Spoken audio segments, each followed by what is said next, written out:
Hola, ¿qué tal? Bienvenidos al video número 27 del curso de Historia de la Matemática. En este caso vamos a hablar sobre matemática fundamental visto desde el punto de vista de lógica y de teoría de conjuntos.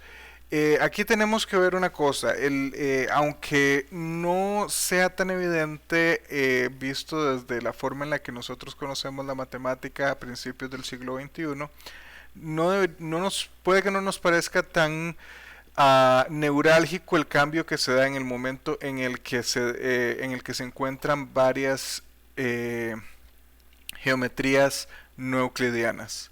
En este caso, no es eh, el cambio que se da es profundo y en matemáticas se empieza a explorar cómo, eh,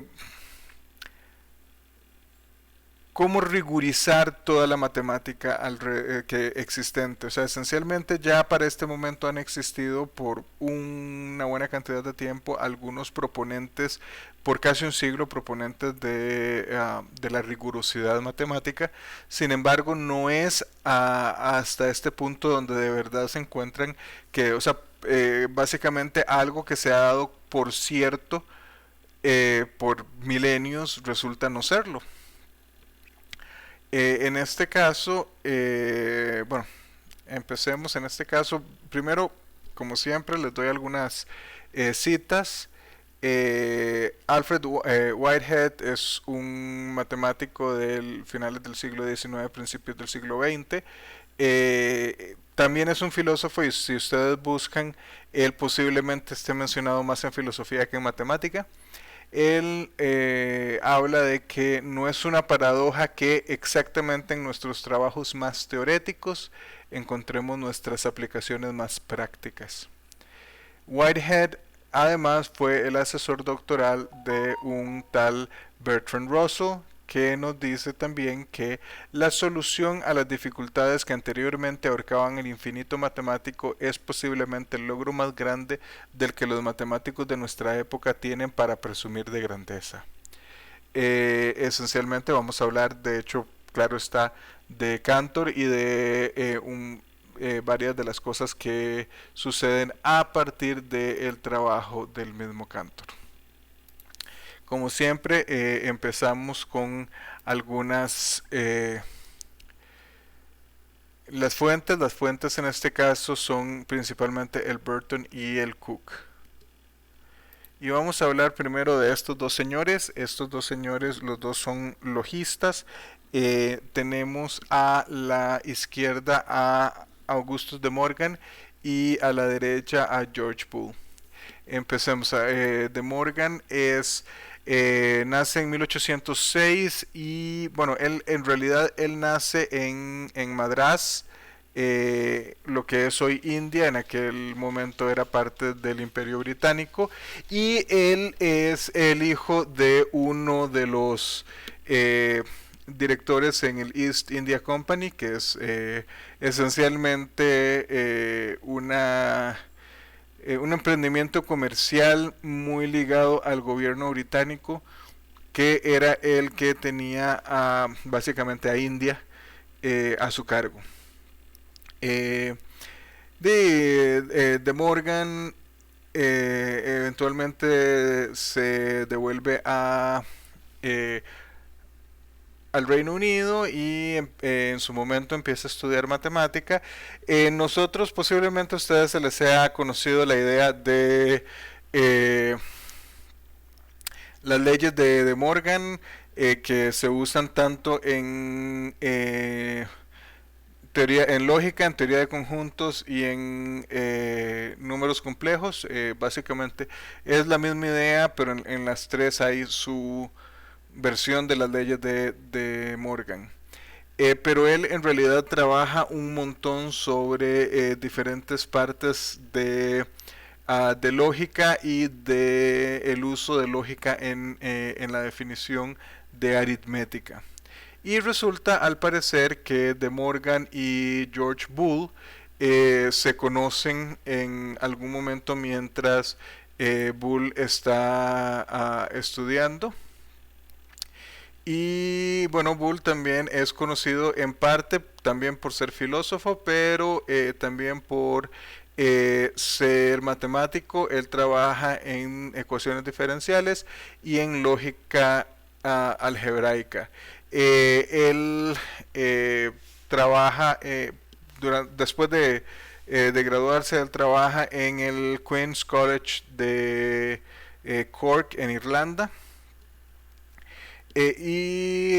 Después de conocer a De Morgan, parece que mantienen una correspondencia bastante fluida.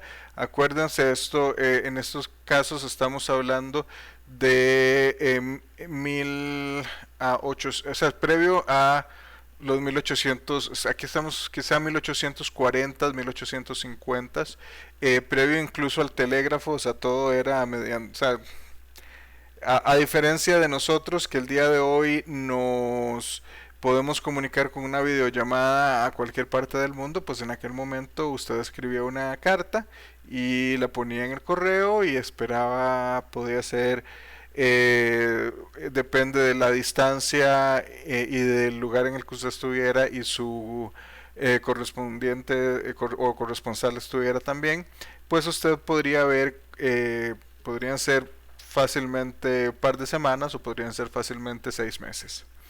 Ah, en su momento, Bull crea o publica un libro llamado Las reglas del pensamiento, en el que esencialmente contiene lo que hoy llamamos como álgebra booleana. Hasta este momento nosotros sabíamos, o sea, la lógica no era parte de la matemática per se, la lógica era más una rama de la filosofía y de la retórica. Es hasta que Bull puede esencialmente hacer lógica mediante procesos casi algebraicos que se empieza a considerar eh, la lógica como parte de la matemática. Y más aún, esto sucede justamente apenas una década después de que surgen las geometrías no euclidias. Entonces la gente está de hecho tratando,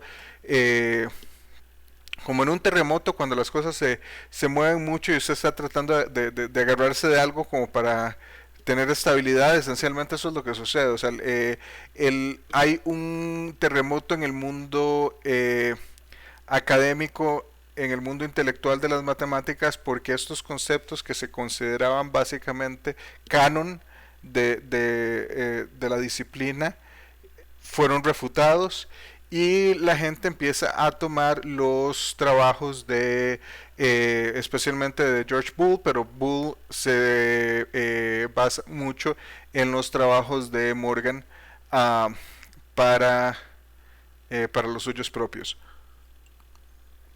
Una cosa que podemos ver, o una cosa, un detalle de estos quizá trágicos que sucede es, a pesar de que de Morgan es quizá unos, veamos, él es casi 10 años mayor que Bull. Bull muere primero y de hecho Morgan escribe sobre la muerte de Bull muy compungido. Su amigo fallece, pero él fallece. eh, Esencialmente parece que él había estado un poco resfriado pero tenía este tipo de ética inquebrantable de trabajo, el que el deber ante todo. Él tenía que dar una clase y para peores estaba tratando, ese día estaba lloviendo con bastante fuerza y él se esperó a ver si amainaba un poco, pero como no amainaba, él empezó a caminar y entiendo que habían alrededor de 2 kilómetros entre su casa y el aula en la que él tenía que dar clases. Camina esos 2 kilómetros bajo la lluvia, pero cuando llega tiene muy poco tiempo, entonces no puede ir a su oficina a secarse, entonces entra a dar clases empapado y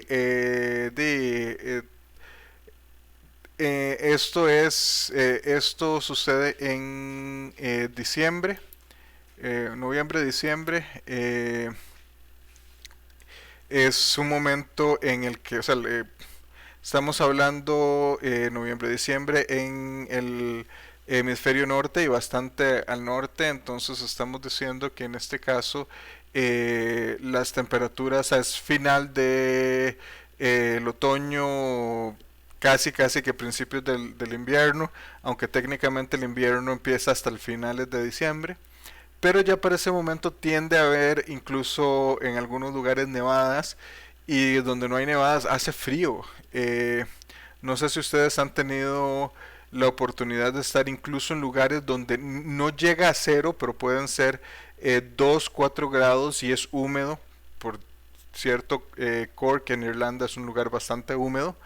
Eh, y vieran que pega ese tipo de clima. Y bueno, para cuando él regresó a su casa ya estaba muy afectado y le dio una neumonía y esencialmente eh, por no haber simple y llanamente pues aunque hubiese sido quedarle mal a los estudiantes tomarse un día libre por estar enfermo, el de fallece de neumonía. Bueno, hablemos entonces ahora de estos dos caballeros, Gregor Cantor y Leopold Kronecker. Cantor que nace en 1845 en Rusia, se muda con sus padres a la edad de 9 años a Alemania y por lo tanto usualmente ah, se le da a conocer, o sea, se le conoce como un matemático alemán, no como un matemático ruso. En su momento, él está estudiando en Berlín y Berlín es el centro de la matemática de su momento y las tres figuras más importantes en la matemática de Berlín en esos momentos son Karl Weierstrass, Ernst Kummer y Leopold Kronecker, el que está acá. Weierstrass ha trabajado un montón en cuestiones de análisis, de hecho muchas de las definiciones que nosotros conocemos, incluida la definición de función, aunque la definición de función es Cantor quien Cantor la perfecciona un poco y ahí se perfecciona una y otra vez o se va modificando hasta que llega a la eh, definición moderna que tenemos, que esencialmente es una relación entre dos conjuntos que cumple eh, una cierta cantidad de propiedades, que esa es finalmente propuesta eh, por el grupo Bourbaki, pero bueno, Weierstrass le debemos eso, le debemos la definición de límite, en fin, un montón de estos conceptos o de las definiciones que tenemos. Eh, En su momento, Cantor escribe su tesis sobre ciertas cuestiones con ecuaciones de segundo grado en varias variables eh, y sus asesores son precisamente, o sus coasesores son precisamente Weierstrass y Kummer. Eh, Dos de los tres grandes de la matemática en ese momento, o de los que se consideran grandes de la matemática en ese momento, el tercero era Leopold Kronecker. Y bueno, después de que Cantor se gradúa, él empieza a trabajar sobre la teoría de conjuntos. Él empieza a darse cuenta que hay ciertas cosas que se necesitan formalizar de una mejor manera y esencialmente lo que hace eh, es un poco complicado decir si es Cantor o si es Peano o incluso Dedekind, pero por ese momento está ese tema en la mesa de empezar a redefinir la teoría de conjuntos vista a la luz de la lógica de Boole. y empieza a trabajar en esto y se empieza a interesar por el concepto de cardinalidad en los conjuntos. Él define como que dos conjuntos tienen la misma cardinalidad si y solo si existe una función biyectiva de uno al otro, lo cual es bastante claro cuando estamos hablando de conjuntos finitos y de hecho una buena definición de un conjunto infinito es esencialmente eh, decir que un conjunto es infinito si solo si existe una función una función inyectiva de ese conjunto a un conjunto propio de él mismo. Eh,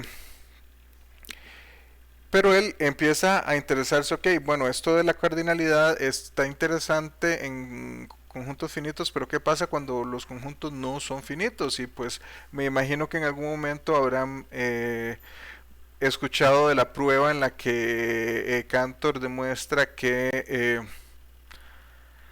si bien los naturales tienen la misma cardinalidad que los racionales, por ejemplo, esa cardinalidad es estrictamente menor que la de los números reales.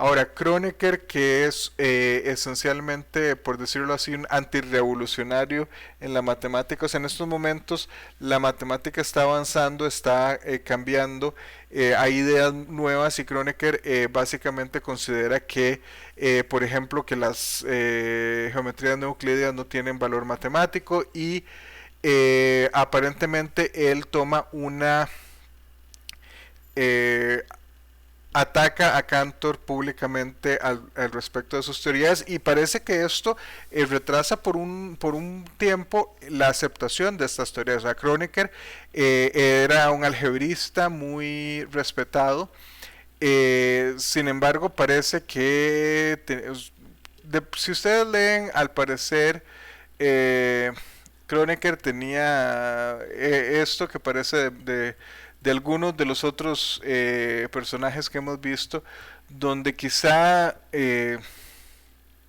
no era la persona más agradable que se pudiese uno topar, pero él ataca a Cantor al respecto de su teoría insistentemente y al punto de insultar su inteligencia y por ahí dicen que el insulto es el último recurso del idiota cuando ya sabe que ha perdido ah, la discusión. Bueno, entre las cosas, esto empieza a ser bastante interesante. De hecho, Cantor es uno de los primeros que propone, bueno, él de hecho, dado que es en su propia teoría en la que se da las diferentes ah, cardinalidades de conjuntos, él propone la hipótesis del continuo. La hipótesis del continuo dice, bueno, tenemos dos transfinitos. El primer transfinito que conocemos es Aleph 0, que es la cardinalidad de los números naturales. No hay infinito más pequeño que ese. Después tenemos un infinito más grande, al que usualmente llamamos C. Y se considera el continuo, la cardinalidad de los números reales. La hipótesis del continuo es que no existe, o sea, la hipótesis del continuo es que C es esencialmente Aleph 1. O sea, no hay ningún conjunto cuya cardinalidad sea estrictamente mayor que la cardinalidad de los naturales y estrictamente menor que la cardinalidad de los reales. De hecho, la hipótesis del continuo propuesta por Cantor es uno de los problemas en algún momento hablamos de los problemas de Hilbert. Este es uno de los problemas de Hilbert, de los 23 problemas de Hilbert, que al final se convirtieron en 24. Esencialmente sabemos, de hecho es el primero de los problemas de Hilbert. Es la hipótesis del continuo. Digamos que este problema ha sido hasta cierto punto resuelto, pero más o menos. O sea, lo que se ha probado es que, y todavía no hemos hablado de Zermelo, pero que bajo la teoría de conjuntos de Zermelo-Fraenkel, con o sin el axioma de elección, asumiendo que esta teoría es consistente, entonces lo que se ha probado, Cohen probó un lado, ¿y quién fue el que probó el otro? Déjenme ver un segundo, y aquí ya les digo. Y Gödel prueba que si usted asume, o sea, que si usted asume asume que Zermelo-Fraenkel es una teoría consistente y asume la hipótesis del continuo como otro de sus axiomas, entonces la teoría es consistente.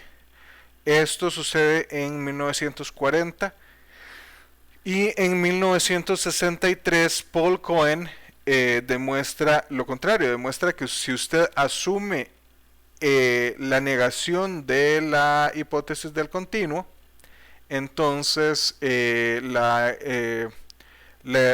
teoría, o sea, Zermelo-Fraenkel más teoría más negación de hipótesis del continuo también es consistente. Entonces, ¿qué es lo que estamos diciendo? Lo que estamos diciendo es que bajo la teoría de conjuntos de Zermelo-Fraenkel, la hipótesis del continuo es indecidible. Eso no nos dice en realidad si existe o no existe tal conjunto, pero de eso tendríamos eso será esperar a ver qué sucede. Muy bien, bueno, veamos más adelante, entramos a hablar sobre Richard Dedekind y Ernst Zermelo. Dedekind y Zermelo bueno, de hecho acabamos de hablar sobre la teoría de Zermelo-Fraenkel, la teoría de conjuntos de Zermelo-Fraenkel, es este Zermelo del que hablamos, pero resulta que Zermelo también, al igual que Dedekind, trabaja en la manera en la que se construyen lógicamente a partir de teoría de conjuntos tanto los números reales, los números naturales como los números reales. Con los números naturales está la forma en la que usualmente nosotros los vemos es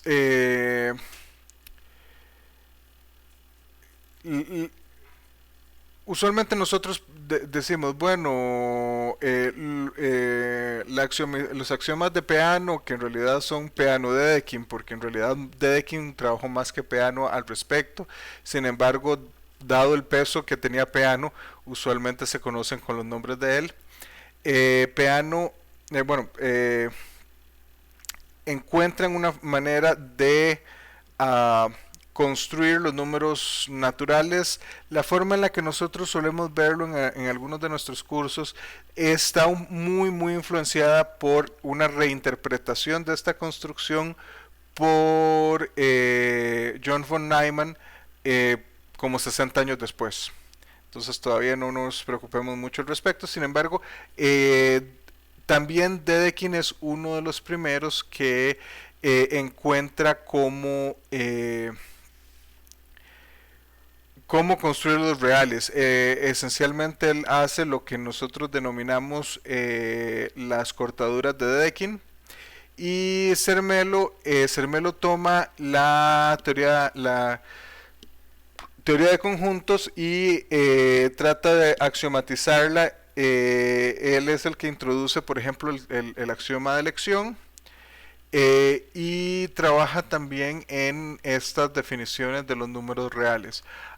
Ahora, ¿qué sucede? Por ejemplo, la teoría de conjuntos suele llamarse como la teoría de conjuntos de eh, Zermelo Fraenkel, pero no es por lo único por lo que se le conoce.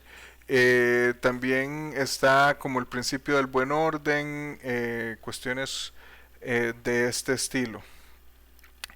Y finalmente hablemos de estos dos señores. Partiendo a partir de estos trabajos que ya habían empezado, Gottlob Frege es uno de los principales logistas. No es estudiante directo de Boole y de Morgan, pero está muy influenciado eh,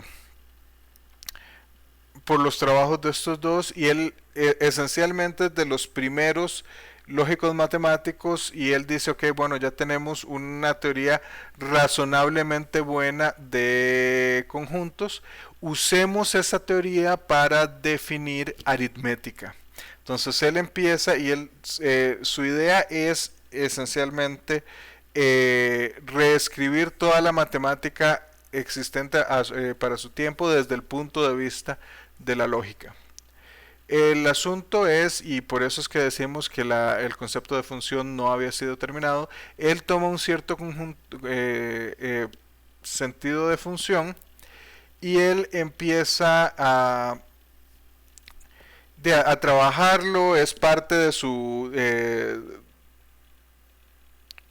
definiciones, de su axiomática, y de hecho, creo que esa página todavía existe, pero en algún momento yo, cuando di 150, creé una página para ese curso, y una de las imágenes que se usan para el fondo es justamente la prueba de Frege de que uno es distinto de 2. No, de que uno más uno es 2, perdón. Eh, es interesante la forma en la que él trabaja. Sin embargo, en un momento, cuando de hecho ya él ha sometido su manuscrito para publicación, le llega una carta de Bertrand Russell. Bertrand Russell le dice que ha leído una versión preliminar de su trabajo y que ha encontrado una cierta paradoja, la cual se conoce como la paradoja de Russell.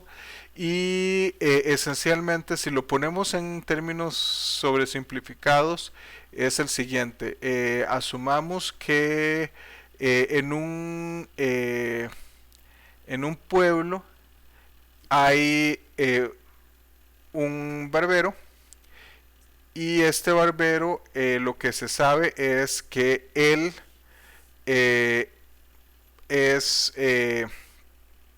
aquí sería un poco mejor tenerlo como en inglés porque no hay género, pero el barbero es quien rasura a todos los hombres que no se rasuran a sí mismo. La pregunta es, ¿quién rasura al barbero? Porque si el barbero no se rasura a sí mismo, entonces él es uno de los hombres que no se rasuran a sí mismo, y por ende ah, él, él estaría en la definición de los hombres a los que él rasura. Y por otro lado, si él se rasura a sí mismo, entonces él es uno de los hombres que se rasuran a sí mismo, y por ende no cumple la definición de quién es rasura el barbero. Yo sé que suena un poco rebuscado, pero o sea, y si nosotros estuviéramos pensando en términos de la vida real, pues uno diría, el barbero al rato no se rasura, o el barbero o el barbero resulta que no es barbero y es barbera, es una mujer a quien esperemos no le crece la barba.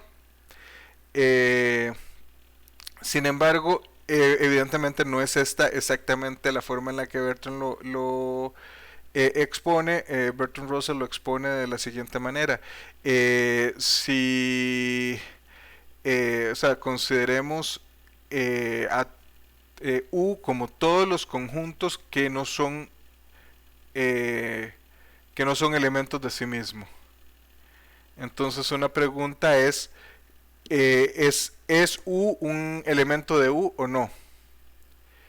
Que es esencialmente lo que estábamos diciendo. O sea, U es el barbero, entonces U es el conjunto de todos los conjuntos que no son elementos de sí mismo. Entonces, si U es conjunto de U, entonces quiere decir que no cumple la definición de U, por lo cual no puede ser elemento de U. Y yo sé, suena rebuscado, pero es un problema teórico importante. De hecho, parece que Frege fue una decepción bastante grande de darse cuenta de esta paradoja que puede sonar rebuscada y simple, pero tiene implicaciones teóricas importantes. Y una cosa sobre Bertrand Russell. Bertrand Russell es uno de los matemáticos más interesantes que ha habido. De hecho, curiosamente, nosotros hay matemáticos que han ganado premios Nobel además de Bertrand Russell. Por ejemplo, eh, si ustedes vieron Una mente brillante, pues es el ejemplo de un matemático que ganó un premio Nobel, en este caso el premio Nobel de Economía, y así sucede. O sea, la mayor parte de los matemáticos que han ganado premios Nobel han sido premios Nobel ah, en economía. En algunos casos, creo que muy al principio algunos matemáticos ganaron premios Nobel en física. Sin embargo, ¿qué sucede? Por lo menos por unos 50, 60 años el premio Nobel ha sido dado particularmente a ciencias aplicadas. Es decir, no en física particularmente, teoristas como bueno, como el mismo Einstein, pero en ese momento sí se daba a Nobel a trabajos teóricos, pero otros, no sé, podemos pensar en incluso el mismo Stephen Hawking. eh, no, por mucho tiempo ha sido muy raro que se les dé. Me parece que este año sí sucedió. Este año se le dio, veamos, creo que se le dio a Penrose. Veamos, Nobel Prize Physics. Y según esto, jejeje, sí, es Roger Penrose. Roger Penrose es un matemático y trabaja en física teórica, pero esa es la excepción y no la regla. Entre más pasa el tiempo, más sucede que los premios Nobel en ciencias tienden a ser cuestiones muy experimentales, no tanto en cuestiones teóricas. Eh, entonces los matemáticos nos quedamos un poquito por fuera porque aquellos matemáticos que hacen física usualmente hacen física teórica. Bueno, entonces estamos hablando de dos ramas en las que matemáticos han ganado premios Nobel, física y economía. Bertrand Russell es el único matemático de carrera que ha ganado un premio Nobel en otra rama fuera de estas dos, y él ganó el premio Nobel en literatura. Russell es una figura muy importante, quizá no haya sido tan prolífico en matemática como Hilbert, que es más o menos su contemporáneo. Sin embargo, Russell es un filósofo sorprendente, un matemático sorprendente, un literato sorprendente, eh, un activista incluso él es uno de los primeros activistas en denuclearización, a pesar de que para el momento en el que se explota la bomba en Hiroshima y Nagasaki, estas bombas son en 1945. Para este momento él ya está en sus setentas y él se vuelve un activista anti armamento nuclear. Es una persona muy interesante. Les recomiendo que investiguen al respecto de él. Pero en este caso, por el momento terminamos por acá el material de la semana y nos vemos la próxima semana. Hasta luego.